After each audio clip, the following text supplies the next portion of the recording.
Hi guys, welcome back to Little Fish Creates. I'm your host, Little Fish, and today we are continuing on with the Miraculous Ladybug redesigns. Today we are working with Gabriel Agreste, and it's going to be a little bit different because today we're mostly working with backstory and the magic system. Most of this will be canon, I'm pretty sure. There are some aspects that I think would be really cool. So it's kind of more of a what-if episode than a full-on redesign. So, Gabriel Agreste. We are going to start out with him and Emily. So, Gabriel and Emily met through Chloe's mom, Audrey. Audrey and Emily were really good friends in college, and it was Audrey's magazine, Style Queen, that gave Gabriel his big break. I don't know if this is canon. It might be, I can't remember. Anyway, Gabriel and Emily hit it off, they date, and they eventually get married. After a couple years, they decide that they want to try for a baby. However, they have a really hard time and eventually find out that Emily cannot have children, which is very sad. So, now that Gabriel is rich, they start to travel the world looking for solutions, anything that can help for them to have a baby. Somehow, I'm not entirely sure how, but somehow Gabriel hears about the Miraculous. But I think he would kind of keep this a little bit of a secret from Emily, just because it might lead nowhere, and they've been working for so long to find something that he doesn't want to get Emily's hopes up for nothing. So Gabriel goes to, he figures out where the Miraculous temple is and goes there. However, when he gets there, it's all gone. It's completely gone. There's not any smoking cinders or anything, but there's like the foundation of the temple, but no temple. And no monks. This is canon because this is where Master Fu lets the entire temple get eaten by feast. We're keeping that in because drama. So this is kind of Gabriel's last resort. When he sees the foundation but no temple and no one there, he's done. He's like, okay, well, this is it. So he falls on his knees and, does his hand, slams his hands down on the ground in frustration. But when he does that, he hits something. He looks around in the snow and he finds a little peacock brooch. Encouraged, he quickly searches around for more, and he finds a little butterfly pin. He's not entirely sure that these are miraculous, so he decides to keep them secret for now. Okay. Up to this point, I'm pretty sure this is all canon. But we're going to start to stray a little bit from here. Gabriel does some research with a friend he and Emily had made during their whole travels and stuff, aka Natalie. They discover that the peafowl is exactly the Miraculous that they were looking for. The one that can create life, basically. So Emily's twin sister Amelie also can't have children. So Gabriel and Emily decide to make kind of a practice child. And they make Felix and give it to Amelie and her husband. They don't tell Amelie how Felix was born. All Amelie knows is that he was not born the traditional way. But eventually Amelie will find out. Now at this point there could be two ways this goes. Either they tell Amelie's husband, and he gets to the ring to control Felix, and that's how he dies. The same thing as as Emily, which could create drama, or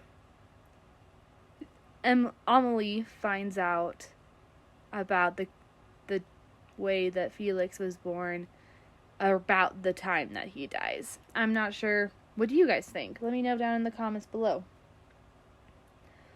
With Felix, they watch him grow up with Amelie and her husband, and kind of notice that raising a child is really hard. So they decide to with Adrian to make it so that he's very obedient.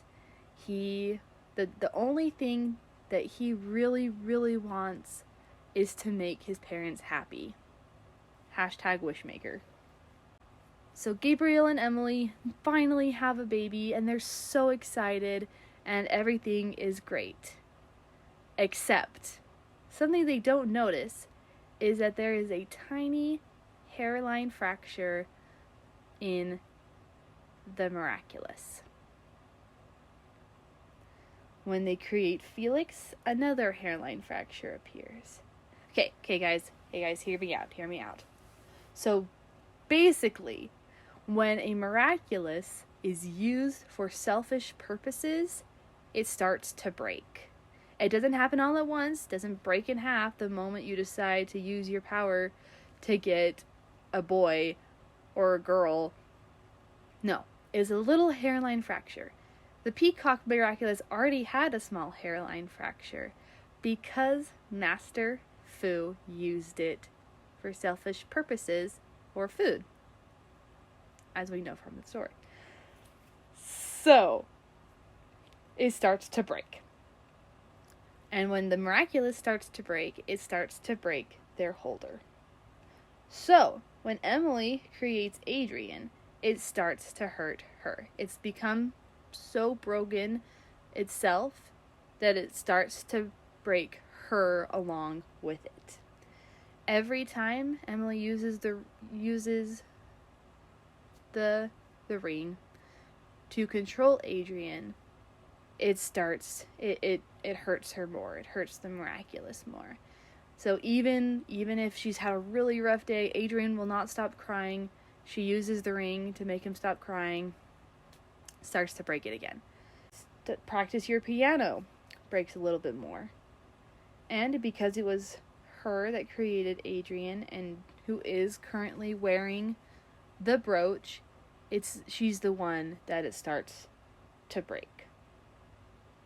It takes a while, but in Adrian's, I'm thinking probably junior year of high school, it takes her out. Of course, it was building up to that point. She was bedridden, coughing, that kind of thing. But then it is in Adrian's junior year that she actually goes missing. I put those in quotes, even though you can't see that. So after Emily disappears, Adrian still wants to go to school. He wants to kind of reach out. Things have started to change in his life. And so he asks Gabriel, blah, blah, blah. Gabriel lets him go. But part of the reason that Gabriel let Adrian go to school is so that Gabriel has a chance to research, study, figure out why Emily got hurt while using the Miraculous. Because there's not really any recording of this happening in the grimoire. I'm thinking that the monks even didn't put it together. They just know that sometimes a Miraculous holder will somehow break a Miraculous. There is a way to fix this, but we don't know that yet. So, Gabriel figures out that using a Miraculous for selfish purposes starts to break the Miraculous and starts to break the holder. So this creates a sense of urgency when Gabriel starts using the Butterfly Miraculous to get Ladybug and Cat Noir's Miraculous. So he needs to get those Miraculous before he goes comatose like Emily, before he turns out like her. Every time he creates a villain for Ladybug and Cat Noir to fight, it breaks the butterfly a little bit more. Now, it'd probably take a long time, but it still gives a sense of urgency because it hurts him. He starts to cough. He starts to break. And I think somehow with what Master Fu did, it broke the Peacock Miraculous a little bit more than normal. So it started out broken, gave Emily the problems. And I think this would add a lot of drama for when the reveal happens. Because somehow Adrian finds out that it's because the Miraculous is broken that his mom got unalived. And he finds out that Master Fu started it. And I think that would get some good drama between Adrian and Master Fu, and between Marinette and Master Fu and Adrian. Cool stuff, guys. So, so there we go. We've got Miraculous. We've got selfish reasons for using the Miraculous, and that's what breaks the Miraculous. So, yeah. What do you guys think? Do you guys like the idea that the Miraculous would break through selfish reasons? There is a bit of gray area between selfish reasons and non-selfish reasons. So where would the line be? What do you guys think? Let me know in the comments below. So there we go. There is our Gabriel Agreste. As you guys can see from my art, I didn't do a civilian form of Gabriel. I just did a redesign of his villain outfit. I think that the creators could have done a lot more with his costume. Since he's a villain and he's a fashion designer, he could have been nuts. My favorite aspect of this design is his cape. When it's down, you can see from my little thumbnail down at the bottom right hand corner, it looks like butterfly wings, and it's dark and purple, but when it's open, it's kind of silvery. I tried to make it look super shiny, pretend that it's super shiny, because I think that Gabriel thinks that he's kind of doing kind of iffy things, but underneath, it's his intentions are pure, once again in quotation marks. We all know that's not really right. He's definitely a villain, but I think that he sees himself more as an anti-hero. He's doing the wrong things for the right reasons. And that's my favorite part of this design. I also gave him a little horned helmet, kind of based on Loki's helmet, because it kind of looks like antenna, and I think he's a very dramatic person. So there you go. Alright, thanks for watching, guys. I will be posting my next one, and it's going to be on Lila. We're going to talk more about the usage of villains in this show. Okay, have a great day, guys. Bye!